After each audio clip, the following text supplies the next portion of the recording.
মা, এই মেয়েকে আমার পক্ষে বিয়ে করা সম্ভব না। কেন? এই মেয়ে তো দেখতে শুনতে মাশাআল্লাহ, এই মেয়ের ভিতরে তো কোনো খুঁত নাই। বিয়ে যদি তার করতে হয় তবে এই মেয়েকে করতে হবে। আরে মা, তুমি কেন বুঝতেছো না? এই মেয়ে দেখতে শুনতে সুন্দর হলেও এই মেয়েটাকে আমি একটা পতিতালয়ে দেখছি। এই মেয়ে একটা পতিতা। দাঁড়ান! যাওয়ার আগে আমার একটা প্রশ্নের উত্তর দিয়ে যান। আমি নয় পতিতালয়ে থাকি, আমি একজন পতিতা।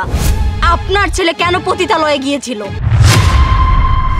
চিন্তা ভাবনা করলাম আজকাল যুগের মেয়ে ছেলেরা একটু দেখা সাক্ষাৎ করুন, নিজেরা কথা বলুন, তারপরে বিয়েটা হই। আপনারা কি করেন? কোনো সমস্যা নাই, আমার মেয়ে দেখতে পারে। তাহলে মা, ওই ঘুমটা একটু সরাই দাও, আমার পোলারা দেখবো একটু।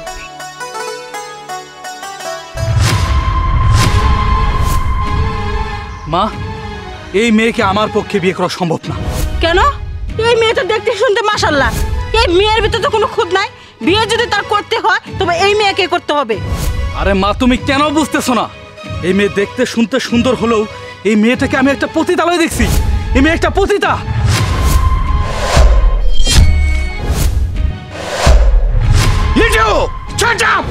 কি বলছিস তুই? আবল তাবল কি বলছিস? ভেবে বলছিস? শোনো বাবা, আমি যেটা বলতেছি ভাইবে চিন্তে বলতেছি, দেখে শুনে বলছি।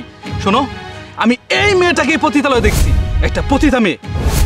আমার পক্ষে এরকম একটা পতিতা মেয়েকে বিয়ে করা সম্ভব না। কি বলছিস তুই? আবল তাবল। তুমি চুপ করো। যাদের চেহারা সুন্দর থাকে তারা কি পতিতালয়ে থাকতে পারে না? আমার ছেলে যখন দেখেছেই, মিথ্যে না। না, আপনারা ভুল বলতেছেন। আমার মেয়ে পতিতা না, আমার মেয়ে পতিতা হতে পারে না। বাহ, আপনার মেয়ে পতিতালয়ে থাকে, দেহ বিক্রি করে খায়, টাকা ইনকাম করে আপনার দেয়। এই যে বাড়ি টাড়ি কিনছেন, যে জায়গা জমিন যে কিনছেন, এর না তো আপনার মেয়ের দেহ বিক্রি করার টাকা, তাই না? সত্যি বইনি? মা চলো। হ্যাঁ চল যাই। এই পতিতালয়ের মেয়ের মুখটা আমি আর দেখতে চাই না। দাঁড়ান! যাওয়ার আগে আমার একটা প্রশ্নের উত্তর দিয়ে যান। আমি নয় পতিতালয়ে থাকি, আমি একজন পতিতা। আপনার ছেলে কেন পতিতালয়ে গিয়েছিল? তোমার মুখে এত বড় বড় কথা মানায় না, কারণ তুমি একটা পতিতা। শুনুন, আমি কোনো পতিতা না। আমার একটা এনজিও আছে পতিতাদের নিয়ে। আমি ভিজিট করার জন্য প্রতি সপ্তাহে একবার করে পতিতালয়ে যাই। আর যেদিন আমি ওইখানে গিয়েছিলাম সেদিন আপনার ছেলেও গিয়েছিল। তাই তো? এই মেয়ে তো একটা পতিতা, কিন্তু তুই কেন গিয়েছিলি পতিতালয়? মা, আমি আসলে ব্যাস, আপনার আর কোনো কথা আমি শুনতে চাই না। আপনার ছেলে পতিতালয়ে যায় কারণ আপনার ছেলে একটা খারাপ ছেলে।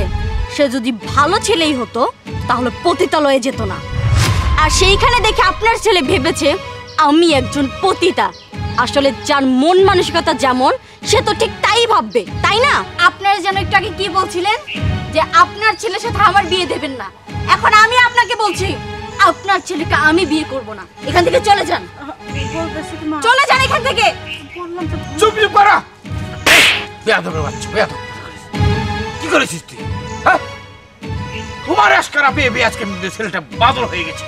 বেয়াদব কোথাকার। বলতেছি বাড়িতে নিয়ে তারপর পোলাটা শাসন করলে হয় না। বাবা, মা, আমি আসি, ক্ষমা করে। আচ্ছা ঠিক আছে।